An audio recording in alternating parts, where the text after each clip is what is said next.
You should literally treat eating fucking labia, pons, clitoris, every piece, even...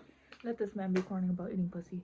Please, please, please. We already have enough men being radicalized into not eating pussy by the woke right. I can't do this. I don't want this. This is not the fucking reality I want to live in. And I don't want to die, but I also don't want this to be the reality where now men are disgusted by pussy. Do you know what is the logic behind not eating pussies? It's gay because women suck penis. And it's like, but it's not a penis. Y'all would rather eat escargot before you eat fucking pussy, and that is an issue for me. That's an issue for me as a woman. And it's like, I don't need this. Do you know how easy it is to radicalize the average man nowadays? This is not beneficial to women. Why can't you guys radicalize men into, like, you know, learning to drive, getting a job, fucking I don't know, recycling? You guys don't radicalize these men into doing that. Y'all radicalize men into fucking not eating pussy. And it's like, can we let this man just be corny about it? And yes, I truly do believe that this little emotional performance about it was performative. I don't know that this man actually, you know, is digging into the mons and the pons and the labia and all that other junk, but don't believe he's like, you know, like I don't think he's going like that. I don't think he's doing the whole... I don't. Let me preface. Let me be clear. I don't think he's that passionate about eating pussy. But if he is, more power to you. You know, it's March Madness soon. That's what it's gonna be.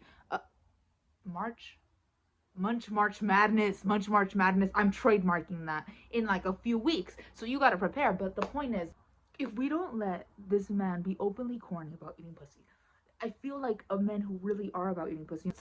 Some people like me are very like easily discouraged of doing things. Then the woke right that is actively convincing people that eating pussy is gay will be like, no, you see how they treat men that eat pussies? They fucking treat them as a weaker species. I don't need this. This is not a world I want to live in. I just watched the full segment. Never mind, I take back everything I said. You guys can be corny, just not that corny about anything ever again. Why is he actually traumatized about not being able to eat pussy? Throughout the entire podcast, he was just getting flashbang images of all the pussy he's eaten in his life. Like, boom, I'm doing good. I've been celibate for so long and I'm doing good. And then I looked at myself in the mirror and I wasn't doing good. Like, what are you talking about? I really don't believe that this man eats any pussy. And the IUD bit, what are you talking about? What do you mean? It's pleasurable. What does the string like tickle the tip of it? I think at the very beginning of having it, the string that you're feeling, that is hard. It is like stab. It's like a plastic. It's like, that feels good. That felt good to you. But over time it does soften. It never once feels right to touch. Like a little treat, a sweet treat at the end, and it's a bitch's IUD string. I'm so confused. A little funny tidbit, I was looking at the comments and had quoted the whole thing, and at that point he was still on the segment about eating pussy, and I thought the entire thing was just gonna be a whole thing about eating pussy, but anyways, so I thought when I read the comment where he mentions IUD, it's like, I thought it was still within the context of eating pussy, so I was like, how long is your tongue that you were feeling the IUD string? Like, I'm like getting secondhand fucking embarrassment hearing, like, the more that I would hear him talk, and then the host started to catch on. It's like, the main guy, not Garrett, the freak was it was like, what the fuck are you talking about? It's like, you are not a real fucker, you are a fake fucker. Okay, so I've been through the pussy eating segment, I've been through the IUD segment, we're on the period segment now. Holy, it's one thing to not mind if a girl is on her period before, you know, getting deep in there.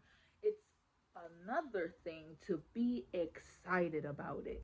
I honestly wouldn't be shocked if the host at some point would say, what if a girl had explosive diarrhea? Would you not sleep with her? And he's like, oh my gosh, absolutely I would. Let me get in that dookie. I don't know what's wrong with me right now. My commentary is not making this any better. What if she had frequent urination and it was so bad she couldn't control it? Would you not sleep with her? Then no. I'm gonna let it rain on me. You know, like Gaga said, rain on me. This man is about to confess to being into so many different kinds of things. I think in the sole hope that someone will fuck him. I think the most genuine thing in this whole interview that he said is, I've been celibate for a while now. I believe that. You know, not having sex will do something to a person, and now you're just into anything. Like, you're down for whatever as long as it's something. Some divinity to it. I believe it has feeling. I agree with that. I agree with that.